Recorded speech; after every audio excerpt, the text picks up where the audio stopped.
মা তুমি কি করছো? এই যে আমি আজকে অনেকদিন বাদে ছাগল ঘুরি রান্না করেছি। আর এই যে ছুটি এনেছে জানেনি তো। আমার ছাগল ঘুরি খুব পছন্দের খাবার। মা তুমি খাও। হ্যাঁ, আমার ভীষণ পছন্দ। তুই তো খাসনি।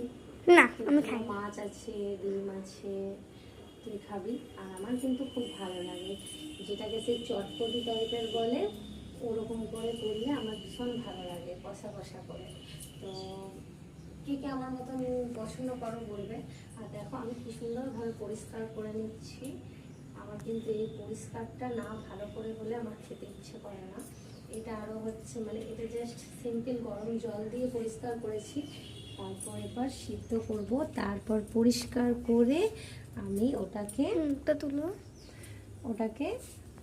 কষিয়ে ভেজে আগে ভাজবো, তারপর কষিয়ে আরে রান্না করব। কে কে পছন্দ করো আমি জানি না, আমার কিন্তু খুবই পছন্দের একটা মেনু। এখন হচ্ছে মানে কি বলবো, এখন আমার ছেলেরও একটা পছন্দের খাবার হয়ে গেছে। অনেকের হয়তো পছন্দ না, কিন্তু আমার কিন্তু পছন্দের। আর দেখো কি সুন্দর পরিষ্কার করেছি আমি। মানে আমার পরিষ্কার দেখলে দেখো খুব সুন্দর, মানে কোনো কালোর কোনো অংশই নেই।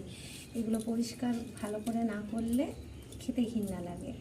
তো কে কে পছন্দ করে চলে আসো আমার বাড়িতে। বাই আরেকবার দেখি। Bye bye.